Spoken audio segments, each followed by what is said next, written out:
Greetings once again, Bentley alumni, family, and friends. Thank you for joining us for today's virtual event. I'm Emily Williams, Director of Alumni and Family Engagement.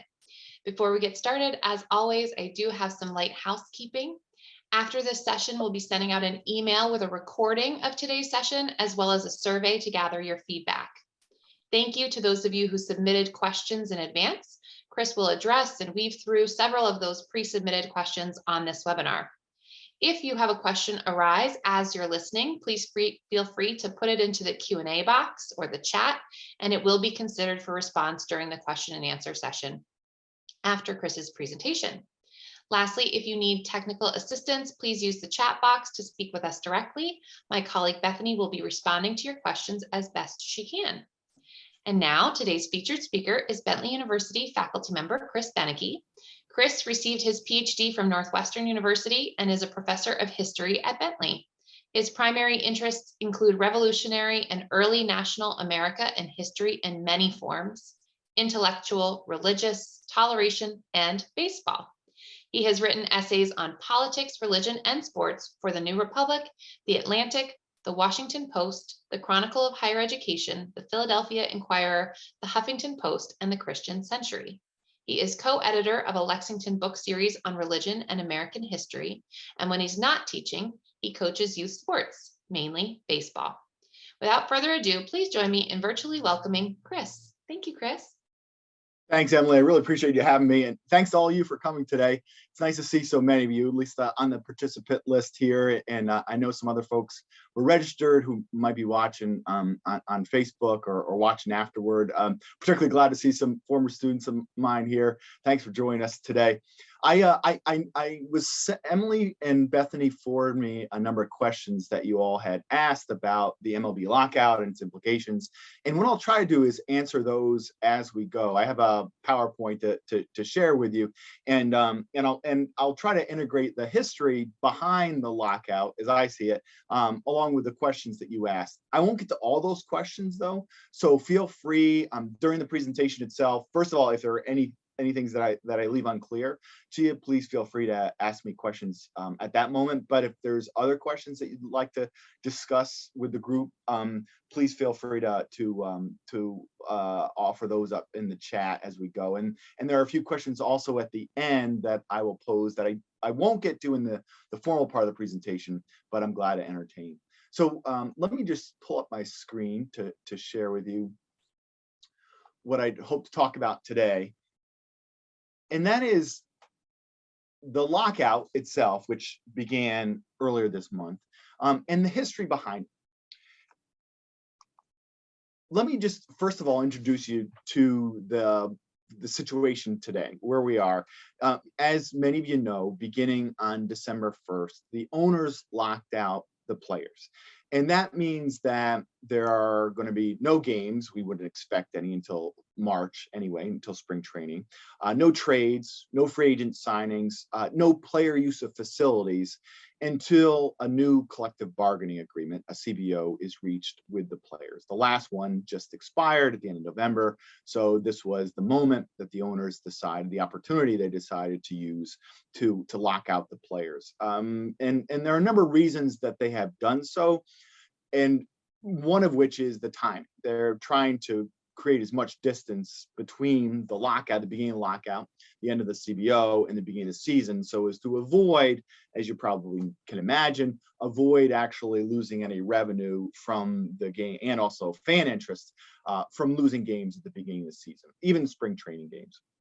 At any rate, one of the questions that was posed by some of you, or one of you at least, was the issue, or the issues, I should say, that the sides are fighting over. And these, again, you might already be familiar with if you've been watching the news, if you pay attention to various commentators on Major League Baseball. You probably know that the players have been concerned about the falling average median salaries, at least since 2019, despite all the big free agent signings that you might have seen just before the lockout, Scherzer's being the biggest of those. Nonetheless, the signings that players have done generally have been less lucrative in recent years.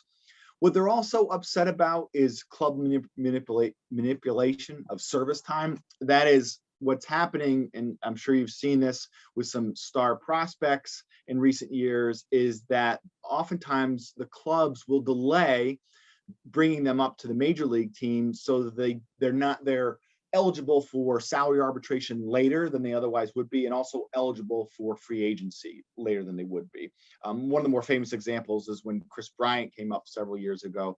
The Cubs held off on bringing him up to the major league club for as long as possible to ensure that they could keep him under his rookie contract for as long as they could. Another thing that's happening, and it's partly because of the advent of analytics, is that teams are less willing to pay lots of money for older players when they sign them or when they become eligible for free agency, because what we now know is that players peak earlier in their careers than was previously thought. So it's less and less the case that a player reaches their peak potential as a player in their late 20s. Some still do, but many of them reach that peak potential earlier on in their career. So by 26, 27, they're at their very best, even 25. And that's when teams would be willing to pay the most for them, but they don't have to, because those players aren't yet eligible for free agency. Another thing that players have been concerned about is the fact that some team payrolls, particularly among smaller market teams, are exceedingly low, at least in comparison to the big market teams. They also want to see the luxury tax threshold raised for teams so that they don't start paying that luxury tax until their salary, their payroll reaches a higher level than it does currently, and that threshold continues to increase at a relatively fast pace. So those are some concerns that the players have, and why there's tension between them and the owners. It is in most cases about money. It's not so much about player autonomy or the conditions under which they work as money. What the owners want is a more restricted set of things, and in particular, what they want is expanded playoffs, so they can generate more revenue, because there's a lot more fan interest in the playoffs, as you know, than there is in the long regular season. So they want expanded playoffs, and then they don't want any of those other things to change, because right now those things, the way they are structured currently, are working in their favor. Revenues, though they've declined somewhat, are still pretty healthy for Major League Baseball teams, and they would like to pay their players less so that they obviously profit more. So they want to keep things, they want to maintain the status quo for the most part, with the exception of the playoffs. So those are the dividing lines between the players and owners. And again, many of you may already know this. There is, though, the question of how we got here in the first place. And this is where I'm going to share the most with you today, because I'm a historian, and I tend to talk about the past and how we got to where we are.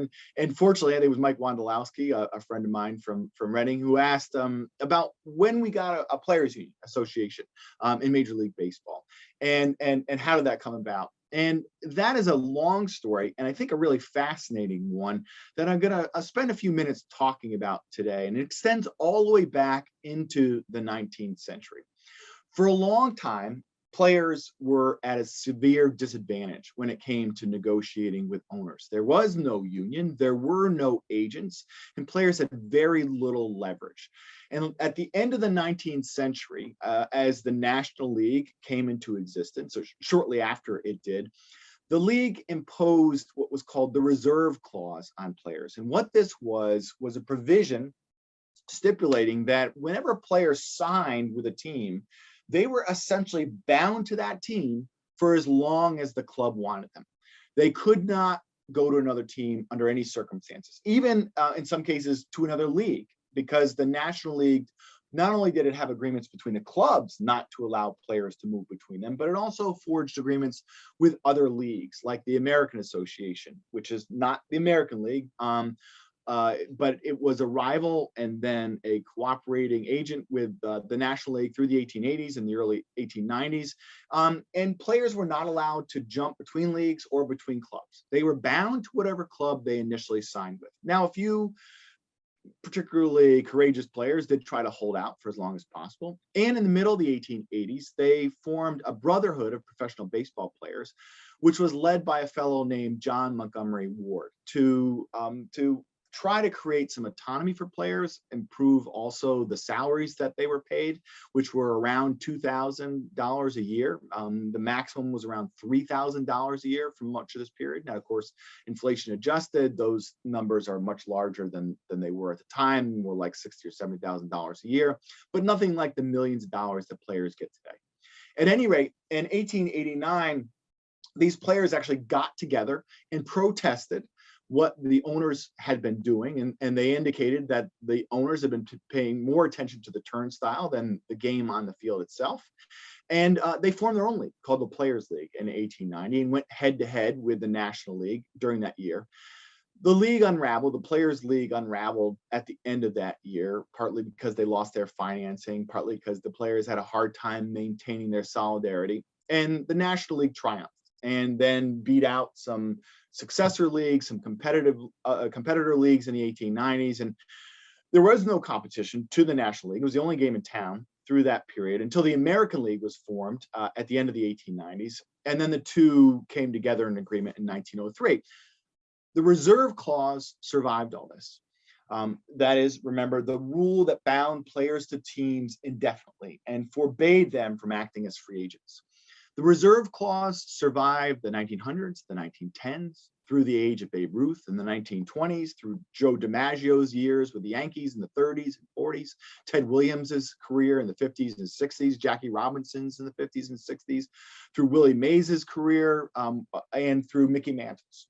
The reserve clause prevailed across baseball. Players could not declare free agency. They could not have agents. They had to negotiate individually with their teams, and they could not leave those teams for another. The only circumstances under which they could leave is when a team traded them.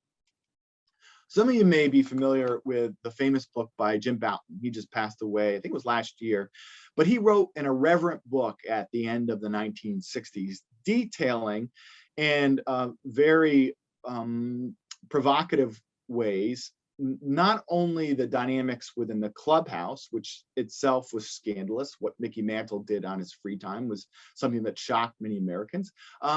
But he also detailed what the owners did to players and how they negotiated. And in a passage that I've pasted in here, you can see what Jim Bouton, who played for the New York Yankees of the early to mid 1960s, the kind of things he went through as he negotiated with a team, even as a fairly successful pitcher on a pennant-winning, World Series winning team during this era. When he showed a lot of promise as a pitcher, the most that he could extract, as you see from this quote from the team at the time, was a measly $9,000 if he made the team. They told him if he didn't make it, he would only make $7,000. They also promised him that he'd be assured his World Series winnings. Bouton said, well, what if we don't win the World Series? Can I still get the $10,000? And they told him, of course not. This $9,000 to $10,000 works out to about $90,000 today. So a solid middle-class income, but of course, nothing like what a star pitcher or even a very good pitcher in Major League Baseball would get today. Now, at this very time, Major League Baseball was seeing a rapid increase in its revenues, largely from television. Teams began broadcasting their games in the late 40s, early 1950s, and their revenues increased dramatically as a consequence of that. There's a story that Buzzy Bavasi, who was in the Dodgers organization, used to tell about how that team by the mid 1950s, I think it was 56, would raise something like $750,000 a year in television and radio revenue at a time when their payroll was only about $200,000. So even before the season began, they were already well in the black. Very few people knew about this outside the organizations themselves, but word gradually spread. It became apparent that there was a big disparity between what the teams were making with television revenues under their belt and what they were paying the players. And you can see that around 1950 and the 1960s, that disparity between payrolls and revenues was most apparent.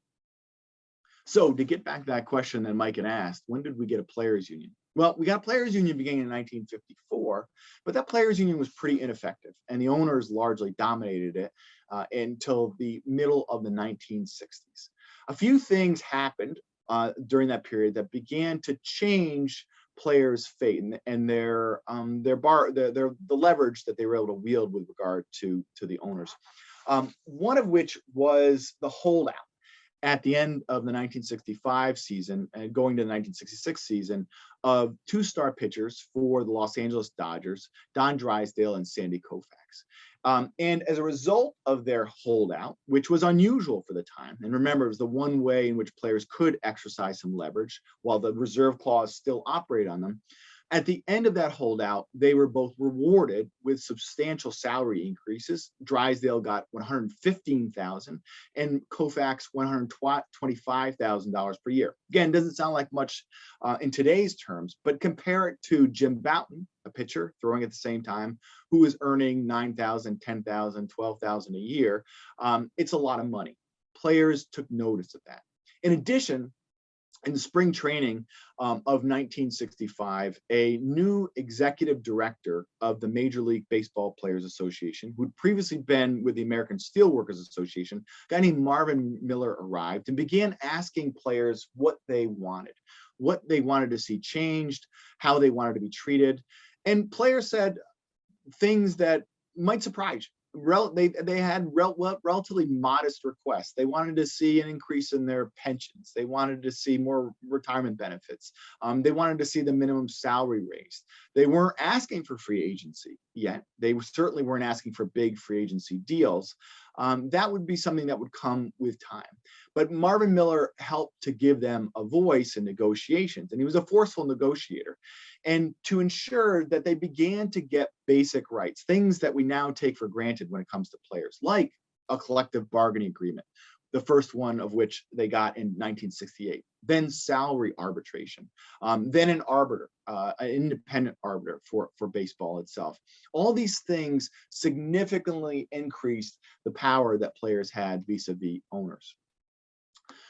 And in 1969, the discontent with owners and the growing assertiveness of players, and there was also some spillover from the civil rights era of that time and the protests that went along with it. A guy named Curt Flood, who had played for the World Championship St. Louis Cardinals teams of the 1960s, along with Bob Gibson and Lou Brock and others, he refused a trade. He'd been handed a notice at the end of 1969 that he was to go to the Philadelphia Phillies. He wanted nothing to do with this trade. He was not interested in playing in Philadelphia, and refused to go. He wrote to Bowie Kuhn, who was then the commissioner, and said, after 12 years in the major leagues, in which he'd earned 7 Gold Gloves, by the way, he had 6 seasons hitting .300. He said, I do not feel that I'm a piece of property bought and sold, irrespective of my wishes. I believe that any citizen, any system which produces that result violates my basic rights as a citizen and is inconsistent with the laws of the United States and the several states. It is my desire to play baseball in 1970, and I'm capable of playing. I received a contract offer from the Philadelphia club, the Phillies, but I believe I have the right to consider other offers from other clubs before making any decisions. I therefore request that you make known to all major league clubs my feelings in this matter and advise them of my availability for the 1970 season. Sincerely, Curt Flood. Well, Bowie Kuhn had no interest in granting Curt Flood what was essentially free agency at the time, even though that term wasn't what was used, and so denied it. Curt Flood, with the help of a former Supreme Court justice named Arthur Goldberg, took his case to the federal court, then an appeals court, and finally to the Supreme Court, which in 1972 ruled 5-3 against Curt Flood, partly because baseball had something which it still has, which is an exemption from antitrust laws. So on those grounds, and because U.S. Congress had never decided otherwise, never legislated otherwise, Curt Flood was denied his appeal. Nonetheless, the precedent was set for challenging the power of Major League Baseball owners. And the players were beginning to gain more publicity regarding their concerns. They would strike at the beginning of the 1972 season. The owners locked them out in 1973 and then again in 1976. I'll come back to why that was in just a moment. But there was growing labor unrest in this time that would last through the 1980s and into the 1990s, partly as a result of the players recognizing that the owners were taking a lot of money and they were not reaping nearly as many benefits as they'd hoped. The financial stakes became even more evident to players in 1974, when a fellow named Catfish Hunter, who had played for 10 years in Major League Baseball, he won 161 games during that period. He's a very good pitcher for the world champion, at this point, the world champion Oakland A's. But the owner of the A's, a guy named O'Finley, had refused to pay part of an annuity that was owed to Catfish Hunter. So Hunter took his case to Peter Seitz, who had been appointed as Major League Baseball arbitrator, and Seitz ruled as a consequence of O'Finley failing to meet the terms of Catfish Hunter's contract that he could become a free agent. What happened in the weeks following that was eye-opening for everybody. Hunter had been paid until that point $100,000. The offers, though, that he soon got, despite the owners saying they weren't going to sign him, they weren't going to grant him exorbitant amounts of money, despite that fact, the offers started coming in fast and furious. And the most generous of these came from George Steinbrenner, longtime owner of the New York Yankees, although just starting out at this point with the team, of $750,000 per year. It was, to people at the time, an outlandish sum, but also an indication of what Catfish Hunter's true market value was and what the market value might be for other players. This helped to inspire other players to begin to make to begin to move in ways they might not have previously, and to begin to support measures that they might not have backed so vehemently. In 1975, Marvin Miller convinced two pitchers, one on his way out of Major League Baseball, Don McNally on the left, and Andy Messersmith on the right, who had been pitching for the Dodgers and wanted to stay there. He wanted a no trade clause. He wanted a more generous contract from the Dodgers, which they refused to allow him. So he didn't sign his contract, and neither did McNally. And they played the entire 1975 season without a contract. As a result of that, they were able to take their case at the end of the 1975 season to Peter Seitz and indicate that because they had played a full year with their old contract, that it was now expired and they could become free agents. Now, this was Marvin Miller's idea. Others had suggested before. It was a loophole in that nearly centuries-old provision, remember, called the Reserve Clause, that stated that after 1 year of playing under an old contract, that contract expired. And so Peter Seitz, who had ruled in favor of Catfish Hunter, now ruled in favor of Andy Messersmith and Don McNally, and they both became free agents. So going into the 1976 season, they could offer their services, just as Curt Flood had wanted to a few years before, to any team willing to offer to them. Andy Messersmith got rewarded with a $1 million 3-year contract, $1 million per year, $3 million contract with Ted Turner's Atlanta Braves. Dave McNally, he retired, but Messersmith was rewarded for holding out and not signing a contract the previous year, or at least not signing the contract, didn't need to hold out.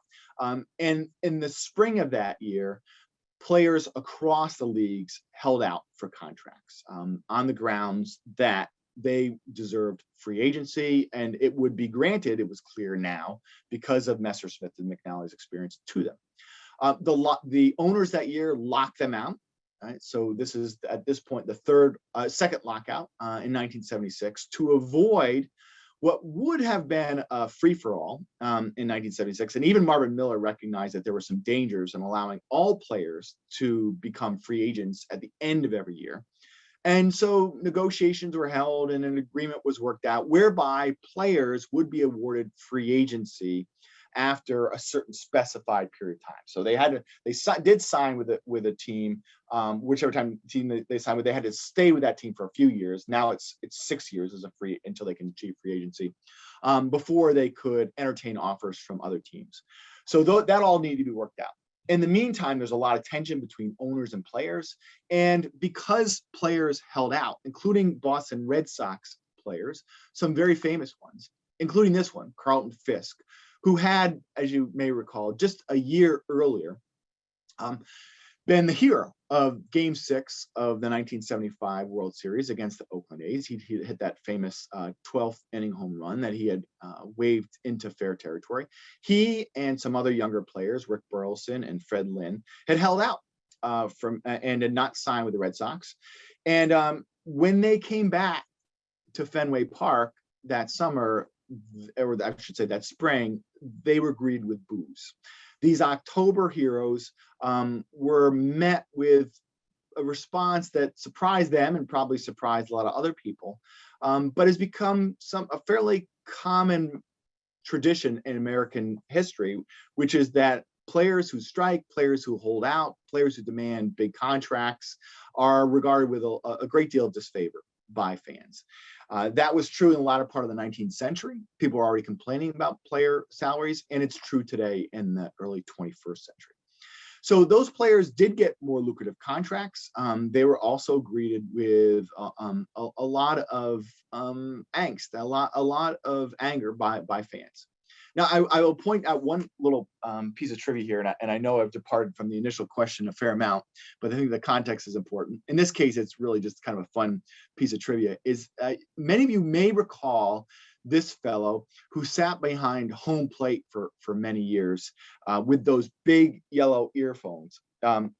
He was part of the Red Sox organization for a little bit. He'd also married the daughter of the founder of McDonald's, and he did various other things in his life. But in 1976, he was known for being the agent who represented, and his name is Jerry Capps. He was the agent who represented Carlton Fisk and Fred Lynn and Rick Burleson and many other baseball players who declared free agency during that time. So played an interesting role there.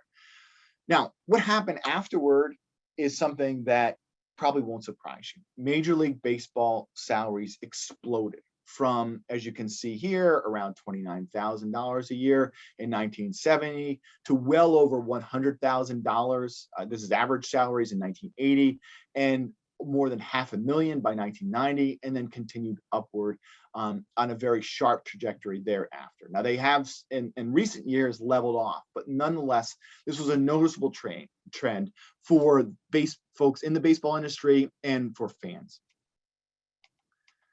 Today, the median salary in Major League Baseball is $1.1 million. The average salary is $4.17. That average is inflated by people like Max Scherzer, who are now earning in the 30s and even low 40s and millions of dollars each year. The minimum has gone up to $571,000. You may recall that is one of the things that players want to raise. They want to get that minimum salary up. And they'd like to change how much players are making on average in the median. But you can see the sharp rise here from the late 1960s. Remember, that's when Jim Bouton was playing, when Don Drysdale and Sandy Koufax got held out and got their better contracts, when Curt Flood in 1969, 1970 refused to go to the Philadelphia Phillies. From that time forward, you can see how rapidly salaries have gone up. Now, to understand why fans today and fans over the last several decades may not have been as sympathetic as you might have expected them to be towards these diamond heroes, folks who are revered for their playing from Carlton Fisk onward, but reviled when they negotiate. It's worth keeping in mind median salaries in the United States. And as you can see, or median household income, that while that has obviously risen since the 1980s, it hasn't done so nearly in proportion to what player salaries have done. So if you want to understand why people don't sympathize, this is one reason.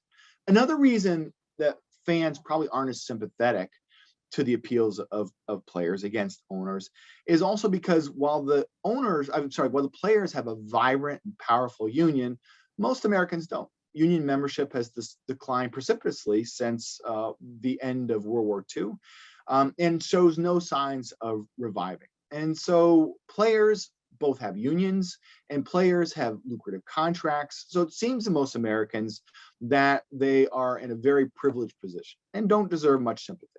That helps to account, I think, for a lot of public sentiment about them, and why, even though the owners themselves are billionaires and intent on ensuring their own steady profit and revenue growth over time, we tend not to align against them as fans, but instead against the players.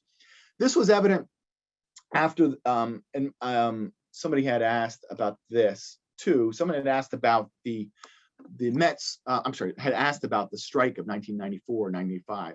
At the end of the 1994 season, you may recall, there was a devastating strike, which actually canceled the World Series. And the 1995 season was in some danger of even beginning. It looked like scabs might take the place of regular players. Fans reacted very negatively to this. There were a number of incidents on field. There was one in Detroit where fans threw whatever they had with them onto the field. And at Shea Stadium in New York, you can see here that players a few fans who had paid off security guards, ran onto the field, threw dollars at Bobby Bonilla. As you can see here, it looks like Jeff Kent behind them at second base to the right, in protest of what the players were doing, the greed that they seemed to demonstrate, the way they had robbed American fans of baseball and of their play. Now, the player grievances at this time were mainly around the possibility of revenue sharing between teams, and also the potential for a salary cap, which the owners were considering at the time. There was some disagreement between the owners themselves, but the biggest disagreements, the widest ones at this time, were between the players and the owners. And those tensions would persist through much of the 1990s and into the 2000s. Now, a question that was asked about this strike in 1994 was, how long did it take for Major League Baseball to reestablish their fan base the last time? And this is relevant because for reasons that I'll get to in just a little bit, today, I think Major League Baseball and those of us who care about the game are worried about this. Will this continued strife between owners and players erode further national interest in the game? Well, there was an immediate drop in fan interest. So not only were there protests, but people just stopped going to games in 1995. Attendance dropped by about 20% that year. Television interest, television watching games also dropped. Now, in the 1990s, it came almost immediately back. Within a few years, baseball was again prospering, but that was in part because of the steroid-driven home run races of that era. And in particular, Mark McGwire's finally exceeding the Roger Maris home run record of 61 home runs. Bobby Bonds following him, Barry Bonds, not his dad, Bobby Bonds, and instilling a degree of excitement in the game, mainly through the home runs and those competitions that hadn't been there before. There are other reasons as well. The Yankees were revived during that time. At any rate, that almost assuredly helped to revive baseball's prospects. Nonetheless, the threat loomed that baseball would lose the affection of fans if there were further labor strife. And baseball has successfully avoided that for the past nearly 3 decades, 2.5 decades.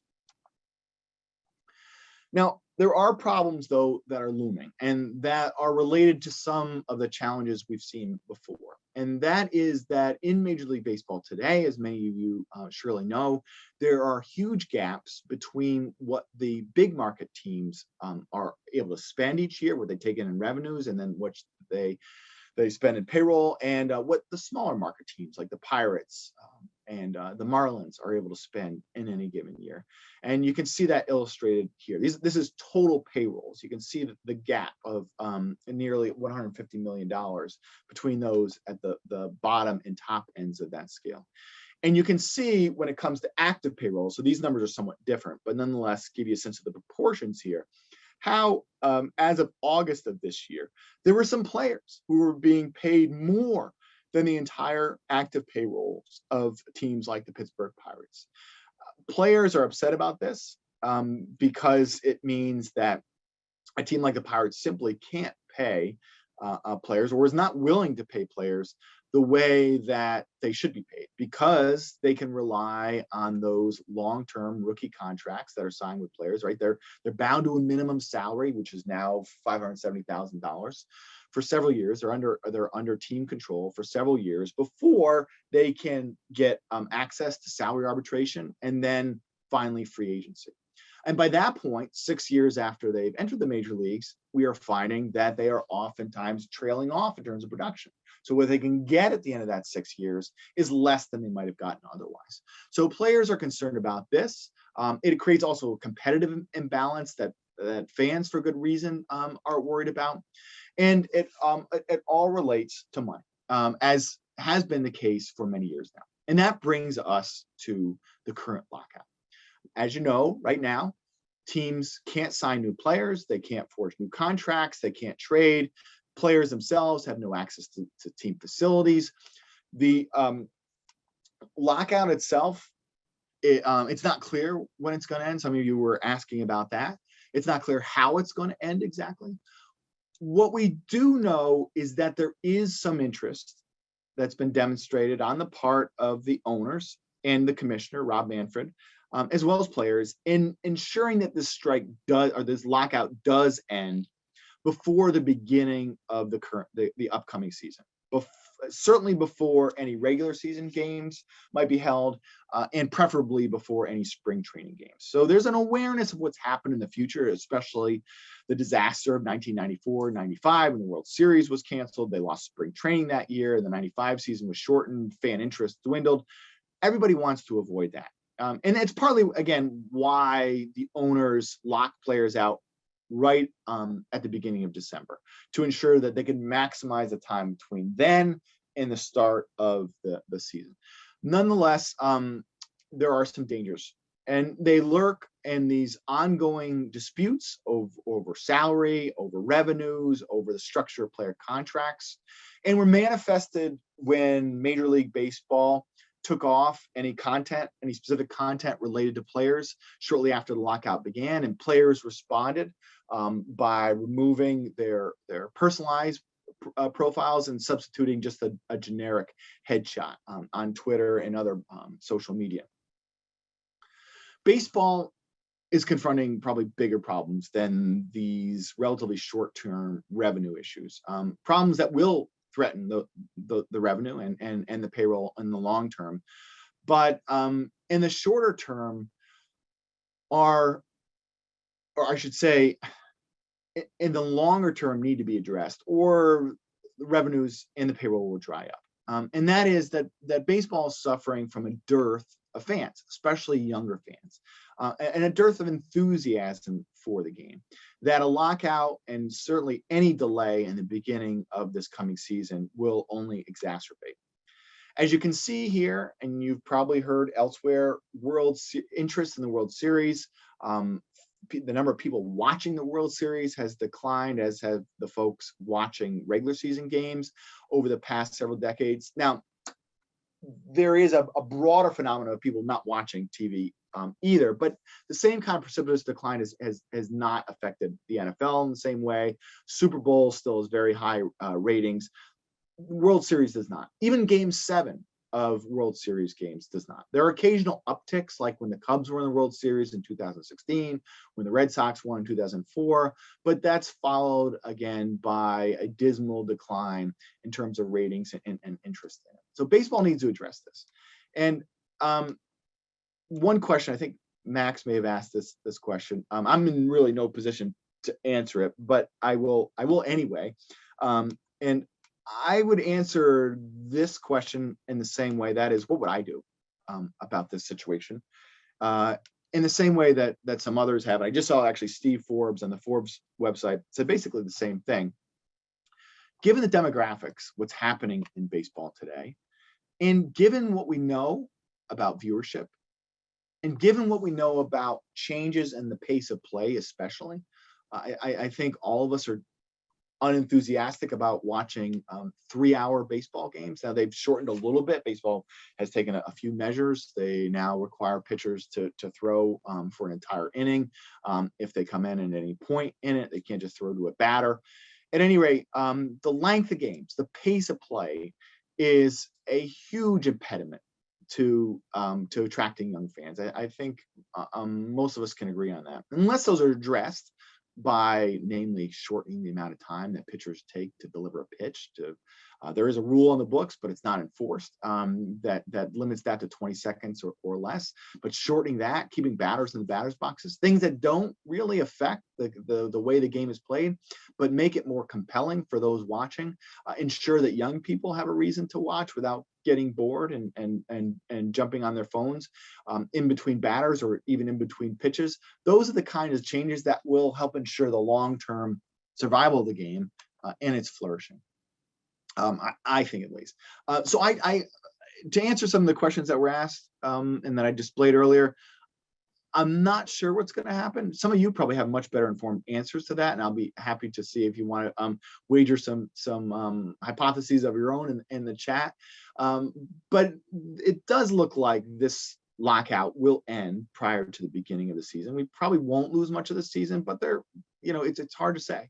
We certainly have had seasons like this, strikes, lockouts, where in fact we did lose games. So it's not out of the realm of possibility. And some of the disagreements between players and owners are indeed vast. So hopefully those get resolved in the interests of Major League Baseball, particularly, and baseball generally. But we just don't know at this point. Really, very little has happened since December 1st, and it doesn't look like much is going to happen before February when pitchers and catchers report. So we've probably got a long road ahead of us, but one that I hope is not without some solutions. Others have asked questions about this very issue, about the CBA, about the impact of COVID, the COVID season in 2020, the drop in revenues and payrolls from that year. Some really interesting questions too came up about public funding of stadiums that are probably a little beyond this discussion, but still really interesting. I don't know what will lead to a break in the impasse, as someone asked. Nonetheless, if you'd like to talk about that, I'd be happy to see your own answers in the Q&A and to take any more questions that you might have. I do see that there is something in the chat and something in the Q&A. And let me actually stop sharing.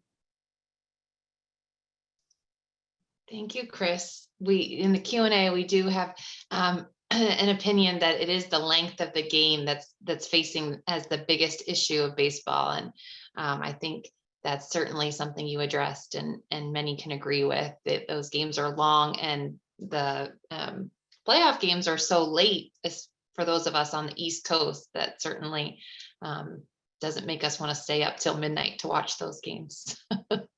Yeah, and it's hard to convince, or it's hard to justify allowing your 9 or 10 or 11-year-old to stay up to 11:30 to watch the completion of it too. Yeah, and then someone in the chat is expressing, what upsets me most are the ridiculous salaries paid, especially by the top % of players. I mean, when you show it against the Pittsburgh Pirates, it's really hard to ignore, right? The ridiculous amounts paid to MLB and the teams by broadcasters, and the ridiculous amounts we pay as modest income fans for tickets, parking, food, beverages, etc. Upset at both sides due to my feelings that fans are being totally soaked when there's plenty of money. They should let fans into the stadium basically for free. Yeah, everyone's in agreement there. Let's see if anyone wants to pose a question too. Oh, this is a question that you and I were talking about before we got started, Chris. How do the minor leagues come into play with the collective bargaining agreement? That's a great question. I did see something about this, and I forgot it and then did not check again. I don't know. Does anybody? I'm happy to see someone else weigh in on this if you actually know what the status of the minor leagues is. But that is something that I should know more about, and I don't. If anyone wants to have some information on it they want to share. I do see another question. Hi, Chris Zarnitz, former student. He says, given the issues of federal salaries, stepping in and playing free agent.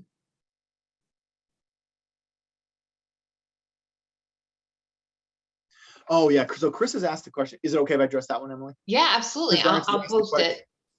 about the difference between veteran players and younger players. And that's a great question, because what we're seeing is veteran players are superstars especially are getting richly rewarded right now. Younger players are very often on those rookie contracts. And even though we know that they're peaking around 25, 26, 27 now, and might themselves derive a lot of money from that fact, they can't become free agents very often until they're 28 or 29, because they don't begin on major league payrolls until then, or get on major league active rosters until then. And so the fact that there is this lag between when they sign and when they can actually achieve free agency means that they're certainly not driving what they can. Now, it seems like the older players are sympathetic to that. I think everybody's aware at this point that even though the average salary is over 4 million, that the median salary is closer to 1 million, and that the minimum salary, while still generous for any of us, $570,000 a year, if you have devoted your life to this and you only get a season or two at that salary in Major League Baseball, you're certainly not going to be able to live on that for the rest of your life. So there is, I think, an investment or some interest on the part of older players and what's happening with younger players and the relatively precarious state they're in. We've got lots of chat now too, and a few more questions. One question is, making us think about, are we upset with the entertainers, what entertainers make for live performances if we think about baseball as entertainment? So comparing maybe apples more closely to apples, or depending on how you look at it. And then another question is, do you know the trends of season ticket holders? Are they dropping their tickets and saying, I'm thinking about this year, the costs are crazy, but I'm having more and more difficulty giving away tickets I can't use, never mind selling them? That's a great question. So I will confess that I did look into this myself at some point several years ago. I think it used to be fairly lucrative. That is, if you bought the season tickets, the secondary market was so robust, and you could get so much more than you could than the face value, that it always paid off. Now, however, Major League Baseball has adjusted their pricing so that you pay a lot more for a ticket in the same seat for a Yankees game on Saturday than you would for a Royals game on Wednesday. So there's that difference now too. And then also Major League Baseball, I think, has an arrangement with StubHub, so they're getting part of that. And so the market prices now for season ticket holders are probably more in line with the demand and their supply than they were in the past, or the prices, I should say. So it's not nearly as good a deal, and it's a lot more difficult. I think the logistical challenge is greater now than it was in the past. It is harder to sell tickets, I think. Yeah. I had a question about how you think perhaps the rise of data analytics in baseball has impacted the game. So that's a great question. And I think baseball has been wrestling with this for the past probably decade. It's become more and more evident that the changes that help individual players and teams especially become better. For example, using relief pitchers in certain specified situations do not benefit the game as a whole. That is, there are matchups between players that you want to see as a club owner and as a manager and even as a fan in those situations, but don't serve the long-term interest of the game. Because when you're constantly switching pitchers, in addition to all the other things that delay games to the point that they're 3 hours in length oftentimes, those do hurt the viability of the game and fan interest.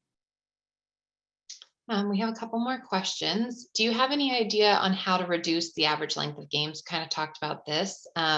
One proposal, my favorite proposal, was moving the fences back to offset the number of home runs, increase the frequency of outs, and reduce the length of at-bats by encouraging pitchers to go after batters rather than trying to make perfect pitches, resulting in longer counts. What are your thoughts on that idea? Well, I'm sure a lot of other people have thought a lot more about this. One thing that oftentimes comes up is the use of shifts in baseball, which of course encourages batters to try to hit home runs. When those batters try to hit home runs, they also strike out a lot, and so then we we end up with the three outcomes that we're all familiar with. Players tend to either walk, strike out, or hit a home run these days. And so you don't see the singles, doubles, and especially the triples that you would have seen in earlier years. It's become a very home run dependent league. Moving the fences back might have that effect. That I hadn't considered. You could ban the shift, although I don't like that idea because it'd be hard to implement, and it would also represent a fundamental change in the game itself by limiting what you can actually do with players in the field. And you may know this, that as early as I think it was the late 50s, teams were already shifting on players like Ted Williams. So this isn't a new phenomenon, but there may be some other things that can be done. One possibility is that Major League Baseball is entertaining is actually increasing the distance between bases, or shortening. I think actually it might be shortening it to increase the number of singles, doubles, and especially triples. I forget which way they were thinking of doing it, but at any rate, that might be something that would increase interest in the game. But probably shifting the fences is a better idea than that, because the 90 feet from base to base has been with the game so long that I think a lot of us would find it sort of disorienting if that distance changed. Whereas fences have changed almost by the year since baseball began. Great, thank you. And this question is about the collective bargaining agreement negotiation. Does that come into play with adding new teams to the league, or perhaps have some teams considering moving locations, thinking about how the A's almost moved to Las Vegas? Yeah, that I don't know. I don't know what the relationship is between the CBOs and teams entering into the league itself. You may have heard that the Rays are considering playing at least some of their games this year in Montreal. And of course, there's always a threat that some of those smaller market teams will move to what they see as potentially more lucrative markets and to places that will build them stadiums. And someone had asked about that, about whether, in fact, municipalities should pay for that sort of thing. At any rate, I don't know, honestly. There are at least a couple of things that you've asked me so far about minor league teams and the lockout, and this one about CBOs and teams moving that I can't give you an informed answer about. I'm sorry. That is okay, Chris. You have answered lots of questions. And we have more speculation in the Q&A box about perhaps the problem being social media. NFL, NBA players are all over major social media channels. MLB players do not seem to be as open, putting themselves out there, making it harder for younger fans to relate to them. If past history is any indication, if the 2022 MLB season is delayed by a work stoppage, the minor leagues should roll along largely as normal. Okay, so somebody's speculating it won't impact the minor leagues as much. And the question about social media, that comment, that's an interesting one. And that is certainly Major League Baseball players are not the kind of social media personalities that NFL and NBA players are.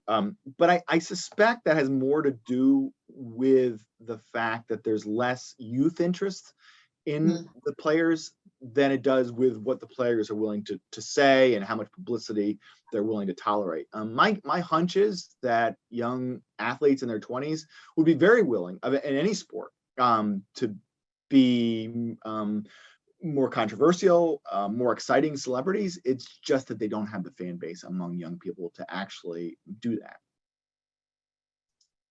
All right, we have one more question to wrap us up before our hour is over. Do you have an educated guess or speculation on how the lockout may be settled? Which direction will a compromise take? That's a good one to end on. That is good. And mine would be purely speculative. And again, there are many experts who can answer this in a more informed way. But it does seem like, there might be a bump up in the minimum salary. It does seem possible that the threshold for the luxury tax could be increased as well to meet player demands, and that the playoffs could be expanded with players getting compensated for those additional games. That's something the owners want. That is the expansion of the players. The players, I'm sure, wouldn't mind being paid more on a yearly basis, though the prospect of playing 185 games a year may not be all that appealing to them. Maybe the regular season could be shortened a little bit.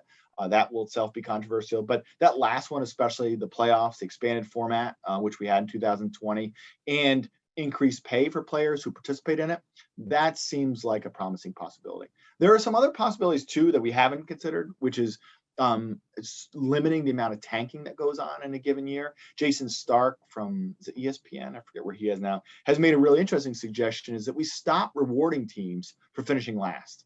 Instead, what we do is all the teams that don't make the playoffs are ordered according to where they end up in a given season. So if you are the 13th team when they're in a 12 playoff league, you get the top draft pick the following year. So you have every reason to remain competitive mid-season, even if you are not going to make the playoffs. And that would reward those teams that are spending money on players, so the players would like it, and also help to generate more fan interest and teams that, right now are out of competition by the All-Star break. Well, we'll just have to wait and see what happens and hope that it doesn't interrupt our regular season, or that all the changes are positive for us as fans and viewers. Thank you so much, Chris. We really appreciate you being with us this afternoon and putting together this presentation. It was wonderful. Thank you all for joining us today. We'll send out the recording, and you can certainly get in touch with Chris. We'll include his contact information in the follow-up email, so you can have your own conversations with him about how this is all going to play out. Thanks, everybody, for joining us. And thanks, Emily. That was really fun. Thank you so much. And happy holidays, everyone.